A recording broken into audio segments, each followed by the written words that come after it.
Hey everybody, welcome back to our ongoing exploration of the story by Randy Frazee. This week we are looking at chapter 30, which is entitled Paul's Final Days. A little note on this is probably going to be a fairly brief video, even though there's a fair amount of stuff within the chapter. This particular chapter zeroes in on the final few years of Paul's life and work. In particular, what we are seeing is the events that come together and culminate in his arrest and travel to Rome, at least the first time, and then the second time when he is imprisoned in Rome, leading to his execution. Scripturally, we have three sources. We cover pretty much the majority of the final third of the book of Acts, including chapters 20 through 23 and then 27 through 28. Kind of skips over a little bit in the midst there. Covers much of the narrative examples of Paul's various imprisonments, this portion of Acts, which makes it pretty important given the subject matter of this chapter.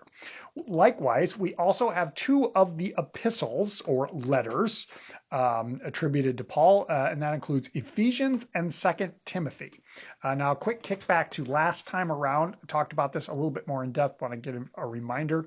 Both of these two epistles or letters are considered disputed in terms of authorship. Namely, they are examples of pseudo-biographical readings. Again, check back with last week's video for more on that front. Ephesians as a letter, the theme focal point of that letter, if we want to zoom in on it, it discusses much of the suffering that believers can and will face. And part of the reason that this one is disputed is because during Paul's lifetime, a lot of heavy, like outside persecution wasn't really that strong of a situation. That really kind of came on a little bit later on in the first century and on even into the second century. And so that is one of the reasons that Ephesians is considered to be disputed. They're not quite sure if all of that persecution and hardship and suffering and such that is talked about in the letter actually was a reality for the sect of Christianity or the way or followers of Jesus, whatever we want to call it at that point. Also, on the other side, 2 Timothy, the theme of that one is very remorseful. It seems to be written from the perspective of Paul staring down the end of his life and wanting to write some encouragement to Timothy. Now, a note on that one as well, and this one is just me kind of speculating. Again, as I said last week, I'm not a humongous authority in terms of the disputed versus undisputed and kind of what lies underneath all that. I had some professors who were much smarter than me that kind of outlined a lot of that during my seminary education. But a note on this one, 2 Timothy, as opposed to 1 Timothy and Titus, which collectively are called the pastoral epistles, it is a little bit harder for me to identify this one as disputed. 1 Timothy and Titus, as I mentioned again last week, they discuss church structure that was not really present during Paul's lifetime. And it is possible okay, sorry, I got a little ahead of myself. 2 Timothy doesn't necessarily fit that bill quite like the other two do. But given that sensibility within 1 Timothy, it is possible that the authorship or the recipient, I should say, being aimed at Timothy, whoever Timothy is, might be what lumps that into the whole disputed category since 1 Timothy and then now 2 Timothy. So that's some speculation, but just some thoughts on that process. This is some of the background stuff that I just want you to be aware of and consider as you have your conversation. And again, this video is pretty short, especially compared to last week, but these are some of the things that make me go, Now, one thing that I do want you to think about and perhaps discuss, Paul's status as a Roman citizen. Excuse me, I got a little frog in my throat there. On one hand, his status as a Roman citizen probably saved his life during some of those events early on in this chapter when he's really butting heads with some people and some people are really trying to kill him.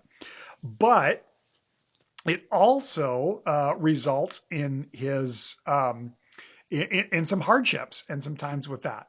In addition, we heard, and I think we actually heard it last week, but it might have been in this one. They're kind of blending together in my head. That Paul appeals to Caesar at one point when he doesn't get freed, and he's like, "Well, I want to take my gripe as a citizen. I want to take it all the way to Caesar," and that's what ends up getting him to Rome.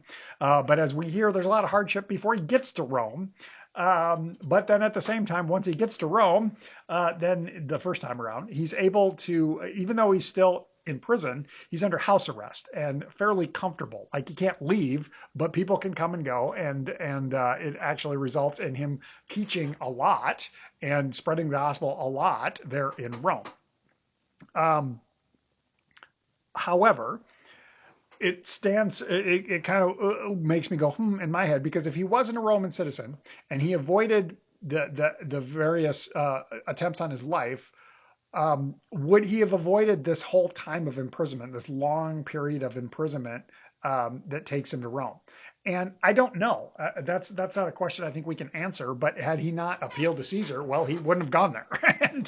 And had he not been a Roman citizen, he wouldn't have gotten drawn into some of the various situations with the different Roman officials that he was talking with, or spending time with. So again, I don't necessarily have a good answer to that. It's just something that makes me go, what would have happened had he not been a Roman citizen?